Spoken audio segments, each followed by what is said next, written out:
नमस्कार दोस्तों। तो दोस्तों, हम सबके जीवन में कुछ ना कुछ लोग ऐसे ज़रूर होते हैं जिनके साथ हमारी बिल्कुल भी नहीं बनती। वो लोग ऑफिस में हो सकते हैं, वो लोग हमारे रिलेशन में हो सकते हैं, और पास्ट हमारा एक्सपीरियंस ऐसा होता है कि जब भी हमारी उनसे बात होती है तो कुछ ना कुछ कॉन्फ्लिक्ट क्रिएट हो जाता है।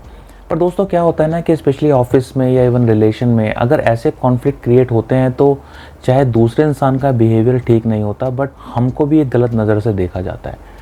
तो इसलिए बहुत ज़रूरी है कि हम ऐसी सिचुएशंस को मैनेज करना सीखें। It's very important part of emotional intelligence, क्योंकि जैसा हमने पिछले वीडियोस में भी बात करी है, इमोशनल इंटेलिजेंस में सेल्फ अवेयरनेस के साथ साथ सेल्फ रेगुलेशन का भी रोल आता है। तो आइए आज के इस कंटेंट में बात करते हैं कुछ ऐसी सिचुएशंस के बारे में कि अगर हम उनको फेस करते हैं तो उनको कैसे डील कर सकते हैं। तो दोस्तों, नॉर्मली होता क्या है कि हम लोग ऑफिस जाते हैं या हम किसी ऐसे फंक्शन में जाते हैं जहाँ की हमारा सामना उस इंसान के साथ होता है जिसके साथ हमारी वेवलेंथ मैच नहीं करती है। हमें पता है कि कुछ ना कुछ बात होगी और कुछ ना कुछ बहस हो जाएगी। तो ऐसे में हम क्या कर सकते हैं? मान लीजिए सिचुएशन अगर अवॉइडेबल है, हम किसी फंक्शन में हैं या हम किसी ऑफिस में हैं, तो वहाँ पे हम क्या कर सकते हैं? First of all, try not to maintain eye contact. See, eye contact is the first source of communication.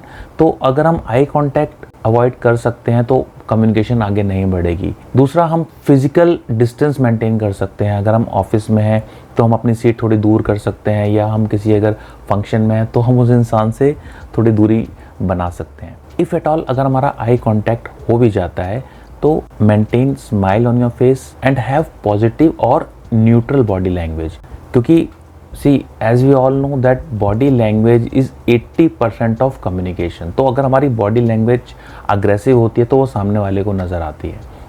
तो यदि आपका आई कॉन्टैक्ट हो भी गया, then have politeness on your face and have neutral body language. मान लीजिए ऐसी situation आ जाती है कि डिस्कशन करना भी पड़ जाता है उस इंसान के साथ, have point two point discussions.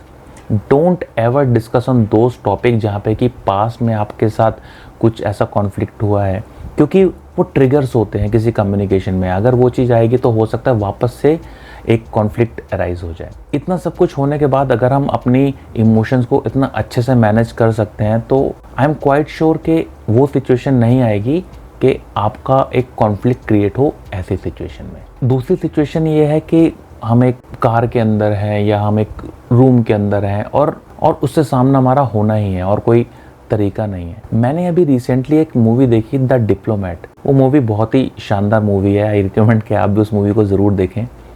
तो उस मूवी में इस इमोशंस को बहुत अच्छे से डिपिक्ट किया गया है। इवन लास्ट के सीन में ऐसा दिखाया गया है कि वो जो इसका लीड फीमेल कैरेक्टर है वो एक इंसान को देख के इतनी ज़्यादा अफ्रेड हो जाती है कि वो बेहोश हो जाती है कोर्ट रूम के अंदर। तो दोस्तों, इमोशंस आर वेरी पावरफुल। तो first of all we need to understand कि अगर ऐसी सिचुएशन है कि जिस इंसान को हम पसंद नहीं करते या किसी तरह के एक इमोशनल कॉन्फ्लिक्ट में है, तो उसके साथ हमें इमोशंस को मैनेज करना बड़ा ज़रूरी है। हमें सबसे पहले समझना है कि हम किस तरह की इमोशंस को फेस कर रहे हैं और उसे रेगुलेट करना भी ज़रूरी है, क्योंकि अगर हम कमज़ोर नज़र आते हैं किसी के सामने तो हो सकता है सामने वाला आपको डोमिनेट करने की कोशिश भी करे।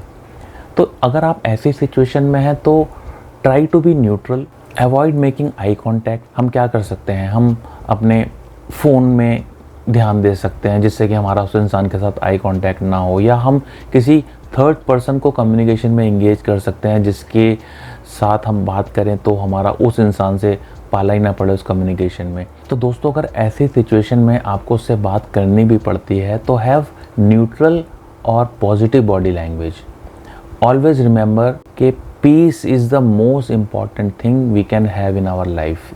हमें लड़ने से या कॉन्फ्लिक्ट क्रिएट करने से कोई बेनिफिट नहीं होने वाला। It will just consume your energy and will deplete your energy. There is no point in initiating any kind of conflict with such kind of person. Finally अगर ऐसी सिचुएशन आ गई कि बात हो गई, एक डिस्कशन स्टार्ट हो गया, तो यहाँ पे कुछ बातें याद रखने वाली हैं कि फर्स्ट ऑफ ऑल हमें अपनी वॉइस को सॉफ्ट रखना है, अग्रेसिव नहीं होना है।